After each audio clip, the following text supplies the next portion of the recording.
initiative du CRDI avec l'Université Gaston Berger de Saint-Louis et les différents partenaires qui ont aujourd'hui amorcé une démarche très importante dans l'histoire de la politique de sécurité de notre pays.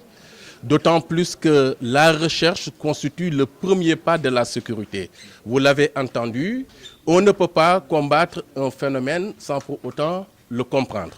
Aujourd'hui, nous sommes heureux de constater que les chercheurs ici se sont mis à l'observation de ce phénomène jeune lié aux questions d'insécurité avec des recherches de terrain, des recherches appliquées qui nous permettent d'avoir des indicateurs.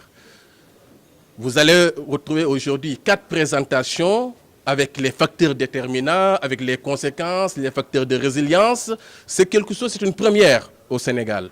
D'autant plus que la sécurité action avait pris le pas sur la sécurité science.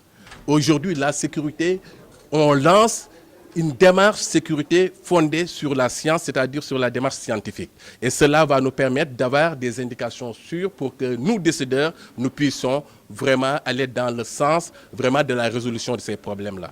On ne peut pas dire le nombre de jeunes qui sont victimes de ces violences parce que sur quoi on peut parler, c'est avec, par exemple, ce qui va être restitué. Parce qu'il y a un échantillonnage qui est là, sur lequel les chercheurs ont travaillé.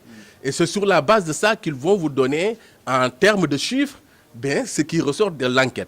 Mais ce qu'on peut vous dire aujourd'hui, dans l'Afrique, aujourd'hui, la population du monde, les 2/3 qui est constituée de la jeunesse africaine. Et vous conviendrez que même certaines parlent de la jeunesse, c'est une opportunité ou bien une bombe.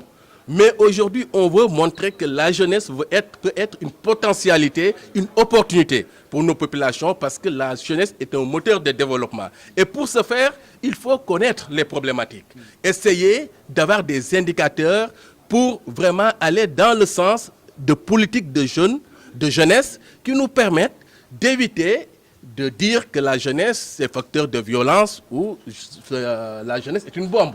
Et tout le monde sait que quand on a le capital humain, comme le président de la République l'a si bien répertorié dans le plan Sénégal émergent, la valorisation du capital humain, on peut tout avoir. L'essentiel, c'est de trouver les bonnes méthodes, de comprendre le phénomène pour utiliser la jeunesse, ce capital humain, comme une potentialité. La population féminine constitue une bonne branche de la population et aujourd'hui, dans les questions de sécurité, l'aspect genre est toujours pris en compte pour pouvoir vraiment déterminer des variables. Parce qu'on ne peut pas faire une étude que sur les hommes. Parce que l'humain, c'est 2 composantes. C'est pourquoi l'aspect genre est vraiment pris en compte pour pouvoir parler de ces phénomènes-là.